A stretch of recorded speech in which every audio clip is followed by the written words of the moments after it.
A design choice that's been consistent through most of gaming's lifespan is the concept of boss fights, the culminations of the gameplay mechanics you've been mastering throughout your journey.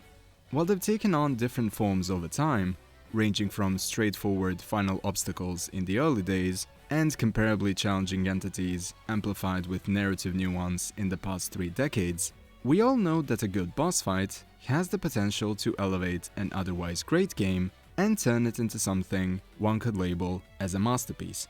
Now, over the course of this channel's lifespan, I've done both dedicated character analyses on various Yakuza bosses, as well as extensive tier lists focused on specific entries in the franchise, and over time, I've reached the conclusion that the final boss of Like a Dragon Gaiden was a perfect boss all around. I still believe that, in terms of final bosses in particular, he is RGG's crowning achievement. But given that any character put into the position of a final boss will by default have a worthwhile narrative send-off, an explosive fight on a mechanical level, or both, this begs the question: if we omit final bosses from the discussion, which fight would have the distinction of being the best in the series? Well, as the thumbnail would suggest, I would consider the Jima fight from Infinite Wealth to be the greatest non-final boss to date, and I'd even go so far as to call it worthy of sharing the number 1 spot with Gaiden's final boss in terms of the best bosses RGG has conceived, period. The reasons for that are many, and we'll go through several of them over the course of this video. So before anything else, yes, this video will contain excessive spoilers for the mainline Yakuza games leading up to and including Infinite Wealth itself, which is why I waited until that entry celebrated its 1-year anniversary before tackling a subject like this. While every hardcore fan may have known of the fight's existence through the trailers alone, today felt like the right time to properly break this door open for the wider community. So, join me as we go over what potentially makes the Jima fight RGG's magnum opus. While the prospect of fighting legacy characters and even former protagonists of a given franchise is frequently met with universal praise, RGG has been pretty careful with their use of that design premise. Yakuza 4 and 5 obviously had a number of examples of protagonist fights being prominently featured, but after that, the only genuine example of that premise was shown in Yakuza 7 and later Infinite Wealth. It was implemented brilliantly, with noteworthy difficulty spikes and immense respect to the legacy cast. So when the prospect of giving Kiryu another narrative conclusion post Yakuza 6 came about, one could have inferred that the Chapter 12 Jima fight could make a spiritual return one way or another. Coincidentally, Infinite Wealth's twist on the formula also took place in Chapter 12, and upped the ante by adding Daigo into the equation. Now, if we looked at the spectacle from the perspective of fan service alone, this would immediately become a beloved fight in the community. But the fact RGG didn't give us stereotypical reasoning for the fight to occur is what started elevating its inception beyond mere fan service. In a stereotypical anime setting, you'd usually have the old friends of a protagonist quote-unquote test the strength of the new comrades to see if they can be trusted with keeping the protagonist safe. But rather than going the safe route, RGG instead went with one that would fit the character arc of every major figure partaking in the fight. The build-up for the introductory scene is fairly simple. Kiryu seeks out the help of his 3 most trusted friends to lay the Yakuza life to rest, all the while telling them of his ongoing struggles with cancer. The reaction to this news is as believable as it is tragic. Majima alone knows that when Kiryu's mind is made up, there's no stopping him, meaning that the prospect of encouraging him to step down from this endeavor of ending the Yakuza would in itself be a wasted effort. Saejima too could see the weight of Kiryu's conviction from their interactions in Yakuza 4 and 5, resulting in a comparably calm display, whereas Daigo still clings onto the more emotional side of his personality. He and Kiryu do have a well-defined father-son dynamic going, so the fact that he was the most vocal about Kiryu's revelation before accepting the current state of affairs was an excellent writing choice. Now, there were some people who interpreted the lack of tears or loud arguments during this specific exchange as being out of character, or that these 3 no longer cared about their old friend. But in the context of the franchise in its entirety, we can tell that couldn't be further from the truth. To paraphrase fellow content creator Froob, looking at the exchange that the Jimas had at the end of Yakuza 6, when they believed Kiryu was truly gone, they were ready to go to war with the Omi. Majima and his family had helped Kiryu out dozens of times in the franchise. Saejima, despite his comparably shorter history with him, still helped him out in resolving his personal conflict in Yakuza 5 as well. And Daigo's growth as a chairman and person can in many ways be attributed to the image he had of Kiryu, and the lessons he learned through the repeated clashes with him. These people still care for him, but are now in a state as dire as his own was through the years. We all have our own emotional baggage to deal with, and this time, it seems that nearly everyone has hit rock bottom. In a similar vein, even their first reaction to Kiryu coming to visit them wasn't one of indifference, nor was it filled with standard happiness and cheer by contrast. The last time these four have met was during the dissolution 4 years ago, and Kiryu basically shrugged them off once the fight at the Omi HQ was done, so seeing Majima's furrowed brow during much of the encounter almost feels like caution towards Kiryu's appearance. He wants to be happy that his friend is back, but the fact that Kiryu is here means that he is more than likely there to ask for help, rather than to seek these three out in order to catch up. And even then, Majima specifically tries to cheer things up by offering drinks, even though this is as dark of a build-up to their meet as one could have anticipated. Remember, not every expression of emotion needs to be over the top for the intended sentiment to connect with the audience. These guys are down, tired, and broken, despite their legacy status in the underworld, a status that at present time is bringing them nothing but pain and emptiness. It would appear that everyone turned their backs to Daigo's newfound firm merely 1 year after its formation, due to Ebina's meddling via Tatara painting said firm in a bad light. This valiant effort to offer the Yakuza a legitimate home was crushed, and so were the spirits of its figureheads, which led to them, ironically, taking Kiryu's way of dealing with hardship to heart and deciding to disappear themselves. By nature of them believing that this course of action was for the best, this allows for a natural escalation of tension, specifically thanks to Kiryu repeating the Jima's current cycle countless times by himself. On the surface, the premise of Kiryu expecting these three to drop everything to help him feels like another case of him shoving his own responsibility onto other people. But when you look into it, Kiryu is genuinely pushing himself to extremes in trying to stop the ongoing scheme while having his body fail him. Unlike many other instances in the series, he is trying to take responsibility here, and for once, the people closest to him are the ones who need to be snapped out of their pity party. The line that likely ticked Kiryu off more than anything else in this preamble was Daigo saying even death had its appeal while facing this hardship. He even brought Kazama into the conversation by pointing out how Kiryu idolizing him brought him immeasurable pain through the years. Imagine seeing the people who stood by you while you were at your most selfish, the people who brought you back from the brink over and over again, now throw in the towel as well. You wouldn't let that happen.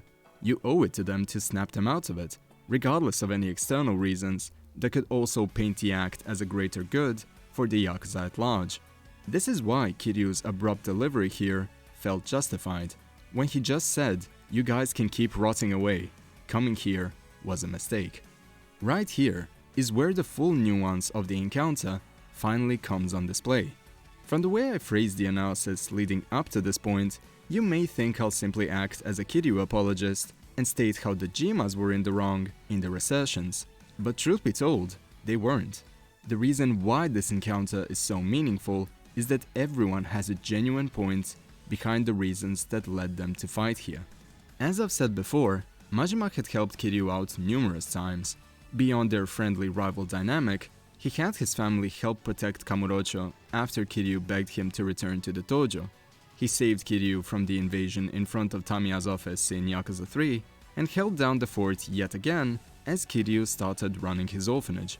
And despite their distance in Yakuza 4 through 6, one that allowed the writers to build Majima's relationship with Saejima, from the interaction Majima had with Kiryu in Yakuza 7 and especially in Gaiden, You can tell that this is a person who'd still help you out immediately if it was within their might. Someone that still sees you as that lovable rival from years ago. So seeing these insults and a cutting of ties be directed at Majima yet again was bound to make him react emotionally. Looking at Saejima, on the other hand, his reasons for the fight are a bit different. His reasons for joining in feel like an act of camaraderie, rather than a way of resolving highly personal issues with Kiryu. But even then, he too would have his reasons to oppose Kiryu's request. At this point, Saejima spent more of his life in prison than outside of it, with him having spent 25 years in for the Ue no Seiwa hit leading into Yakuza 4, to his self-imposed sentence between 2010 and 2012 leading into Yakuza 5, and again going to prison for the majority of Yakuza 6. The first time he was allowed to experience freedom for an extended period of time was during the events leading into Yakuza 7, and once that game's events began, he had to help out in the dissolution of the dojo as a whole.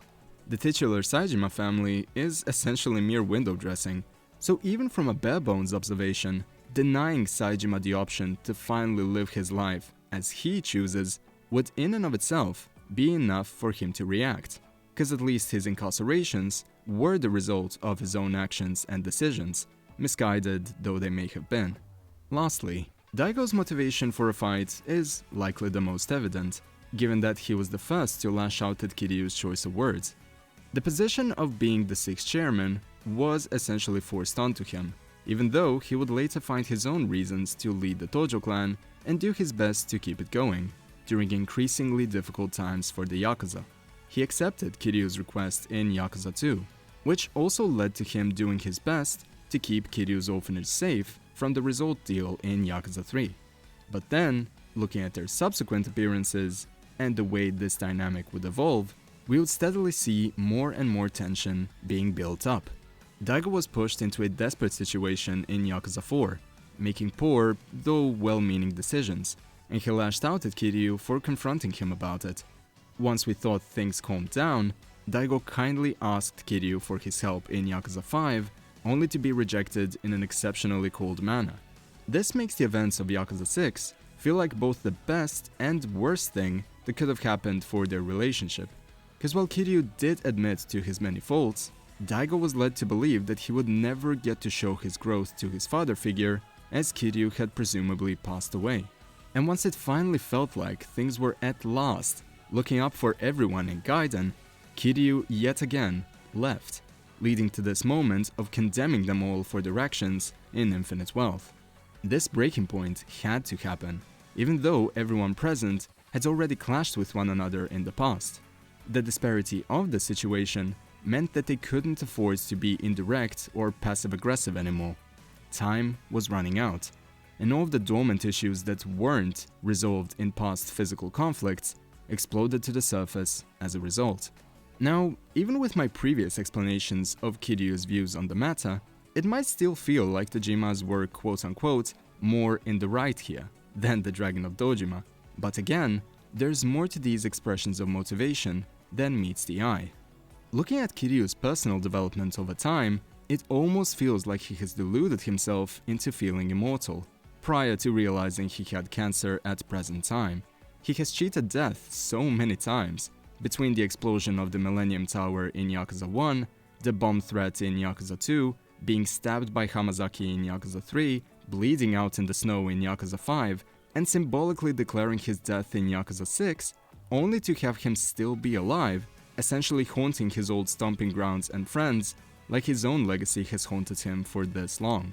However, as Infinite Wealth marches closer to its conclusion, Kiryu moves further and further away from this delusion of immortality that his martyrdom once allowed for, cause he now had to accept that even for him, time was finally running out. Kiryu is literally at death's door, with more certainty than ever before, but he's still fighting to make a difference, so seeing his friends give up like he did before would naturally infuriate him. And despite his hypocrisy in terms of talking about running away from responsibility, he is correct in stating that the Jimas started this disillusioned business. He may have helped them out briefly during the Omi feast, at the behest of the Watase family paying the Daidoji, But Daigo, Majima, and Saejima were the lead architects of this plan, alongside Watase himself. Their initial plan, indeed, failed, and the outcome of that failure was proving to be infinitely worse than the aftermath of Yakuza 6 or 7 seemed to be. Ironic as it may sound, if there's anyone who should call out a failing like this and confront people about evading responsibility, it should be the person who did it the most in the series. Him saying that they still have a job to do, despite their ceaseless complaining, might as well be seen as both a reaffirmation of his own drive to himself, as well as an honest attempt at trying to get his friends to snap out of their pity cycle. They've done the same for him, so again, he owes them that much, even if the surface level view of this exchange may leave him looking more selfish in his reasoning than he was. And so, with all of the pent-up frustration, sadness, and regret being allowed to explode to the surface, these four lifelong comrades would deal with it the only way they know how, the way they communicated for as long as they've known one another, with a clash of fists and ideals.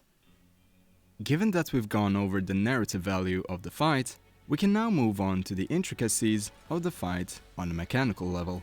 The Jimas will be at level 42 during your normal difficulty run and level 90 on your legend run, so while the spike may not be as terrifying as the one from Yakuza 7, you will definitely still feel it. That aside, I do have to say that the choice of the area where we fight and the accompanying OST is probably the greatest choice RGG could have gone with. In classic JRPG fashion, this place looks like you're fighting at the edge of the world, and the fact Kiryu saw a steady emergence of snow as he drew closer to the destination would not only deepen the atmosphere of the upcoming encounter, but would also be a great parallel to the symbolism from the end of Yakuza 5, where our hero witnesses snowfall while steadily approaching death's door.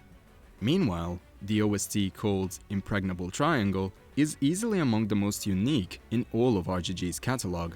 They may have used string arrangements in their music several times before, but this song in particular thrives off this neoclassical feel you'd only expect to hear in games like Symphony of the Night or Harmony of Despair. It's the best way of, essentially, transposing the legacy of this trio into an auditory form, having it feel dark and foreboding, yet somehow have it be beautifully ethereal at the same time. Now, going into the more cinematic aspects of the fight, it's evident that the most anticipated elements of Yakuza's boss fights would be their dynamic intros and QTEs, so the fact that this fight doesn't have a particularly flashy intro might feel like a disservice to its magnitude. But from my perspective, between the setting, OST, and emotional build-up from the exchange preceding this fight, as well as the cast's collective development over the years, having something overtly eye-catching in the intro would honestly feel redundant. And plus, it's not like this fight would lack cinematic value overall. The mid-battle QTE features every party member partake in the clash, perfectly paralleling the Jimas reawakening their lust for combat, with Kiryu slowly growing weaker, needing to be supported by his newfound party. Also, given that this is the first turn-based boss fight I'm deconstructing in a dedicated video, this allows for a different overview of the toolset our opponents utilize than I've done up to now. Since I couldn't find a comprehensive list of the skills the Jimas would use online, I thought I'd feature one here to give more context to the subject matter. Over the course of my time with this fight, I've experienced the following moves. Majima has 4 offensive tools, 3 of which are blade attacks with an electric property, those being the Rising Slash and Spin Kick Slash rush combos, as well as the Tornado Slash, i.e. the Spin to Win move from Kiwami 2. His last outright attack is the Cruelty Kick blunt attack.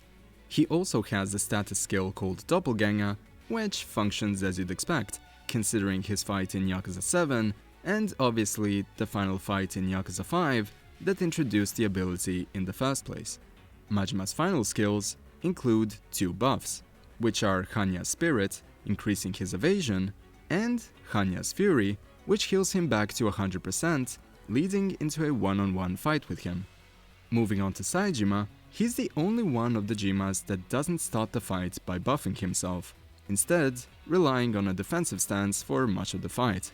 His offensive skills include 4 blunt attacks called Double Backhand, Rush Combo, which is the classic combo from Yakuza 4 and 5, Braining Smash, which essentially functions like an old-school heat action, and Mountain Crusher, which highly resembles the Tiger Essence of Shockwave from Yakuza 5.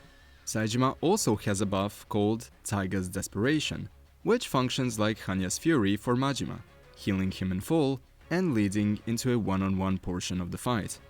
Lastly, Daigo's toolkit contains 2 offensive tools, in the form of 2 blunt rush combos called Quick Combo and Heavy Combo.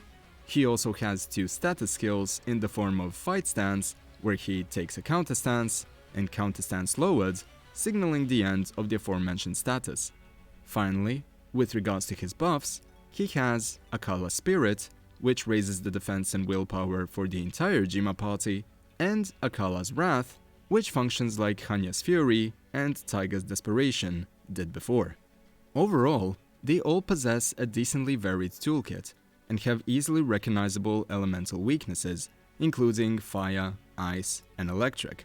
But despite these mechanical oddities, and the narrative substance we've gone over thus far, I realize that there will be a vocal portion of the community that will enjoy this fight significantly less due to it being a turn-based fight, and not a classic beat-em-up one.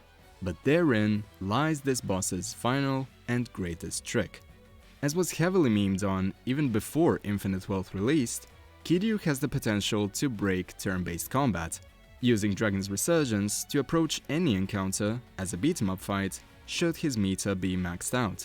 Not only is this a genius addition for those of us who aren't entirely sold on everything and anything turn-based, but it also allowed for the best shock reveal in this specific boss fight. Once the HP of a given Jima reaches critical levels, they will use their signature skills I've mentioned before to effectively give you a boss fight within a boss fight. You get to go up against these legends in the same way as your journey began, going all out in your heat mode as past memories of your time with them surround you. And as if all of that weren't enough, each of these segments also features a different boss theme than the one we've been hearing for the collective encounter. For Majima's one-on-one, we hear Receive and Bite You. For Saejima, it's Massive Fire, and for Daigo, it's For Face, the signature tracks we've associated with these characters in Yakuza 4 specifically, which is also some flawless foreshadowing for what the aftermath of this fight would allow for in the finale. This right here, along with everything else we've discussed, is what truly puts this fight into a league of its own. Even outside the context of this franchise, this will be a bloody phenomenal experience, but as a part of it, and one that shows reverence for everything Yakuza has been and has achieved for almost 20 years, is perhaps a bigger love letter to the franchise and its fans than even the bucket list in some ways. A fight like this wouldn't have had this much value had it not been for the build-up of everything that preceded it, down to the fact that the Jimas would use rush combos you yourself have spammed over time, and now using them against you after so many years away. There's also the fact that the basis of this fight couldn't have been done in pure beat-em-up fashion and have the same effect. We've had instances of boss fights featuring more than one opponent in the past, but those would usually be limited to 2 characters, and even then, the fights would have the issue of either being too easy on normal difficulty or perhaps too infuriating on higher difficulties. Adding a 3rd opponent would only make things even worse in these cases, because it would either render one guy as a casual observer during another boss's individual combos, or just lead to the trio non-stop comboing you. On the other hand, if RGG treated the Jima fight like the rooftop endeavor in Yakuza 5, where we fought the individuals one at a time, this fight would again lose impact. As you may have noticed from my earlier comments on the channel, I only enjoy a handful of turn-based games, so I don't think a purely turn-based approach would have truly done this fight justice, despite my adoration for the Jima or Kiryu fights in Yakuza 7. For this fight to reach the legendary status of its characters, it had to be bold. And Infinite Wealth indeed aimed excessively high with its aspirations for this fight, but at least in the context of Kiryu and his friends sorting things out, it genuinely went out on the highest note it could, both mechanically and symbolically. You're still fighting multiple combatants at once for the most part, yet they still get their moment in the spotlight by the end, and it's all thanks to RGG embracing everything they've done up to now wholeheartedly. Once the fight actually concludes, once everyone aired out their many grievances, Kiryu asks his friends point blank, "What are you so afraid of? Is it the fear of dragging more people down with you, or the fear of failure itself?" Whatever the case may be, they still owe it to themselves to try and make things better. Like I've said before, Kiryu himself could have thrown in the towel the moment he was diagnosed with cancer, but he still kept pushing forward, perhaps pushing himself too far, like he tends to do in the series, but within the context of the last 4 games specifically, this time round, he had every right to do so. In Yakuza 5, he learned a number of important life lessons, and 2 in particular were integral for this fight's resolution. The first lesson was that the most important thing in life was living on your own terms, and the second was that a person wasn't alone in their struggles, because they had their friends. These 3 weren't alone, because they stuck by one another through everything, and even Kiryu himself, with all of his incessant bickering, keeps coming back to their aid, and expressing genuine joy when he gets to reconnect with them. In his own words, perhaps all he wanted was one last fight with them. While Kiryu may have been too harsh in reminding the Jimas of the lessons they all learned through their camaraderie, the aftermath of this clash still helped them work out some knots that they had with one another for over a decade. So in the end, Kiryu's last words to his friends no longer needed to be rooted in the venting of frustration or projecting. Instead, they were a sincere and honorable request for help from a fellow Yakuza, as well as an honest farewell coming from their longest-lasting companion.